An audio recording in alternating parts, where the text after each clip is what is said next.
नमस्कार दोस्तों, ऋग्वेद के प्रथम मंडल के 37वें सूक्त में आपका बहुत बहुत स्वागत है। आज हम लोग पढ़ने वाले हैं सूक्त नंबर 37, देवता मरुदगण। तो चलिए शुरू करते हैं। हे कण्व गोत्रोत्पन्न ऋषियों, यहाँ पे कण्व का मतलब है ऋषि का नाम है कण्व।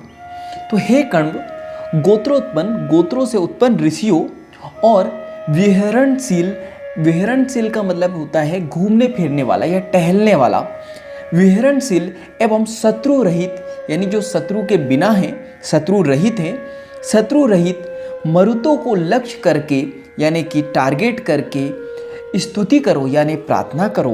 वे अपने रथ पर सुशोभित होते हैं यानी वे अपने रथ पर सजे हुए होते हैं। बिंदु युक्त हरिणिया, हरिणिया का मतलब होता है हिरनिया, बिंदु युक्त हरिणिया मरुदों का वाहन करती है। मरुदों का मतलब यहाँ पे मरुदगण जो हमारे देव है उनकी बात की जा रही है। बिंदु युक्त हरिणिया मरुदों का वाहन करती है। उन्होंने इन वाहनों के साथ प्रकाशवान होकर घोर गर्जन, आयुध समूह तथा अलंकारों सहित जल ग्रहण किया है, यानी जल को एक्सेप्ट किया है, जल को लिया है। मरुदों के हाथ में रहने वाले चाबुक का शब्द हम सुन रहे हैं। चाबुक का मतलब है यहाँ पे चमड़े का जो कोड़ा होता है उसे चाबुक कहते हैं। तो चाबुक का वह शब्द युद्ध में हमारी शक्ति बढ़ाता है। हे ऋक्तविजो, यहाँ पे ऋक्तविजो का मतलब है यज्ञ करने वाले व्यक्ति को या कराने वाले व्यक्ति को ऋक्तविज कहा जाता है। तो हे ऋक्तविजो, तुम्हारे बल का समर्थन करने वाले शत्रु दमनकारी, दमनकारी का मतलब होता है किसी चीज को दबाना, सप्रेस करना। तो शत्रु दमनकारी उज्ज्वल कीर्ति संपन्न, उज्ज्वल कीर्ति संपन्न का मतलब है जो यश से संपन्न हो, प्रसिद्धि से संपन्न हो, उसे हम लोग उज्ज्वल कीर्ति संपन्न कहते हैं।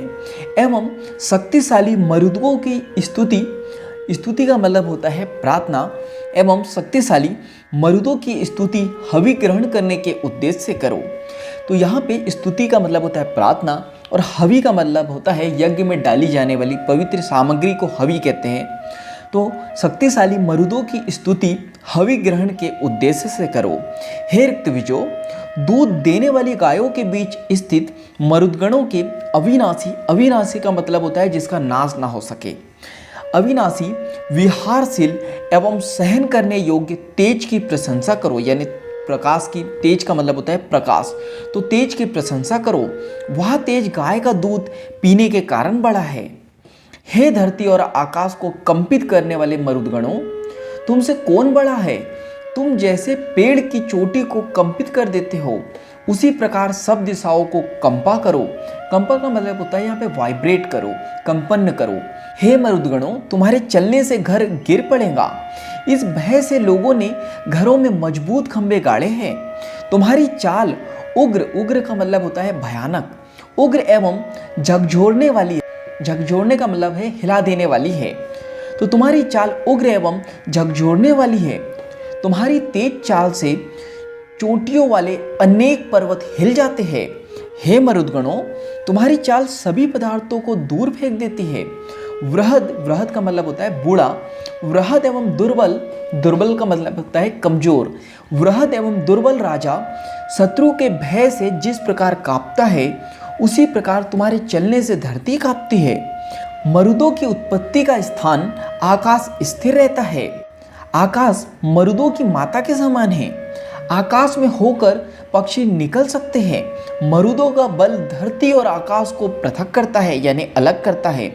शब्दों के जन्मदाता मरुदगण चलते समय जल का विस्तार करते हैं, यानी जल को फैलाते हैं।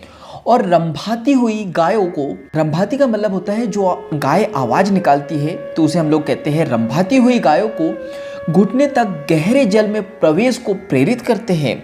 मरुदगण अपनी तेज चाल से विस्तृत, विस्तृत का मतलब होता है फैले हुए, मरुदगण अपनी तेज चाल से विस्तृत मोटे जल न बरसाने वाले अपराजय, अपराजय का मतलब होता है जिसको जीता ना जा सके या जिसको हराया ना जा सके, अपराजय एवं प्रसिद्ध बादलों को भी कंपित कर देते हैं।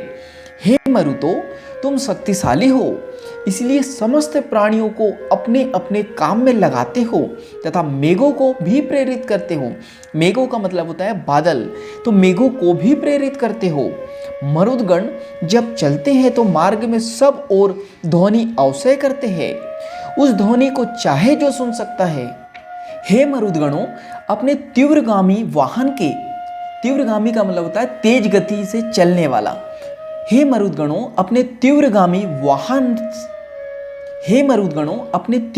वाहन के द्वारा यज्ञ भूमि में शीघ्र आओ, यानी जल्दी आओ। बुद्धिमान यजमानों के द्वारा, यजमानों का मतलब होता है ऐसा व्यक्ति जो यज्ञ करता है या फिर कराता है, ऐसे व्यक्ति को यजमान कहते हैं।